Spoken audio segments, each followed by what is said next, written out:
आप इस पे कमेंट करिएगा।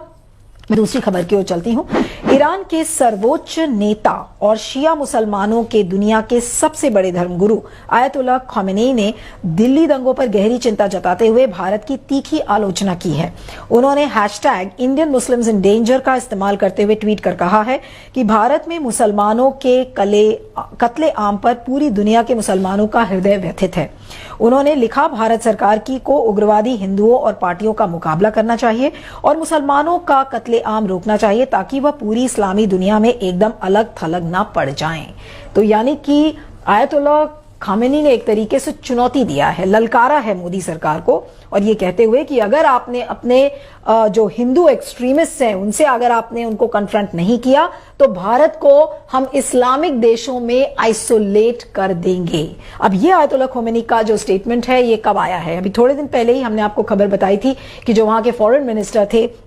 जावाद जरीफ, उन्होंने कहा था कि it's an organised violence against Muslims, ऐसी बात उन्होंने कही थी, जिसके बाद जो ईरान के जो डिप्लोमेट हैं अली चेगनी, उनको बुलाया गया और भारत ने अपना प्रोटेस्ट जाहिर किया और यह कहा कि नहीं, वो अंदरूनी मामला है। भारत इस समय चाहे जो भी कहे, भारत की सरकार जो भी कहे, चाहे MEA कुछ भी कहे, लेकिन कहीं ना कहीं जो दिल्ली दंगों में जो मुसलमानों की हत्या हुई है और जिस तरीके का एक परसेप्शन इस समय सरकार का बन रहा है वो यही है कि जो मौजूदा सरकार है वो एंटी मुस्लिम है। और इसको लेकर, और क्योंकि जो कश्मीर में भी हुआ है उसमें भी कहीं ना कहीं मुस्लिम्स आइसोलेट होते नजर आ रहे हैं, तो कुल मिलाकर जो एक छवि बन रही है उससे इंटरनेशनल प्रेशर भारत पर इस समय बहुत ज्यादा पड़ रहा है। MEA और सरकार बार बार यही बात कह रहे हैं कि नहीं, ये भारत का अंदरूनी मामला है, लेकिन जिस तरीके से भारत की छवि दागदार हो रही है उससे कौन समझेगा, उसे क्या मोदी सरकार या मोदी सरकार का कोई भी नुमाइंदा इस बात को एक्नॉलेज करेगा? अब भारत और ईरान के संबंध एक समय में बहुत अच्छे थे, लेकिन जो ऑयल सैंक्शंस के बाद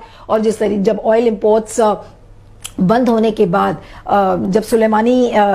की जब हत्या हुई अमेरिकन फोर्सेस के बाद, तो उसके बाद कहीं ना कहीं एक खटास सी पैदा हो गई है भारत और ईरान के रिश्ते में। नहीं तो इसके पहले अगर ऐसी वारदातें होती थी तो ईरान उसको ओवरलुक कर जाता था, नजरअंदाज कर जाता था, लेकिन अब ईरान के पास भी पॉलिटिकल और डिप्लोमेटिक रीजंस हैं कि वो भारत को अपनी प्रोटेस्ट जाहिर करे, और ईरान के लिए भी एक मौका है कि वो मुस्लिम भाइयों के साथ अपनी एकजुटता दिखाए और ये बताए कि हम भारत के मुसलमानों के साथ हैं। और जैसे ही ये जो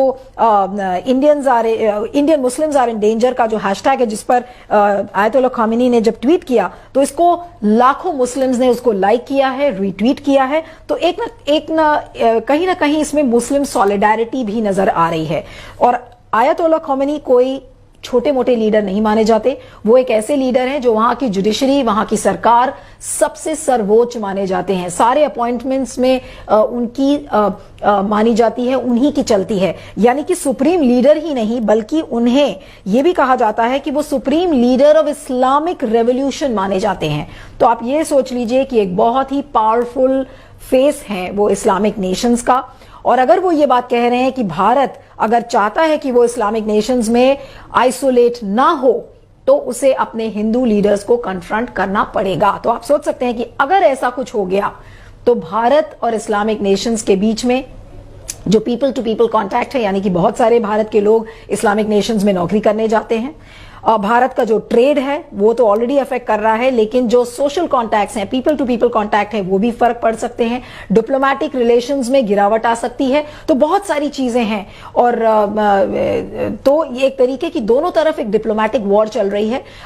आयतुल्लाह खोमेनी दोनों फ्रंट्स पर खेल रहे हैं, मुस्लिम्स का दिल भी जीत रहे हैं और डिप्लोमेटिक और पॉलिटिकल फ्रंट पर भी एक वॉर छेड़ रहे हैं। वो इस समय वर्बल वॉर जिसे कहते हैं, या सोशल मीडिया पर एक वॉर जो चल रही है, Ayatollah Khomeini versus Modi government. तो ये देखने वाली बात है, लेकिन कुल मिलाकर भारत की छवि बिल्कुल इंटरनेशनल फ्रंट पर बहुत दागदार हो रही है। और इस्लामिक नेशंस में भारत आइसोलेट ना हो, इस पे भारत की सरकार को शायद सोचना पड़ेगा, लेकिन क्या इनके कानों में जू रेंगेगी या नहीं रेंगेगी, वही एक बड़ा सवाल।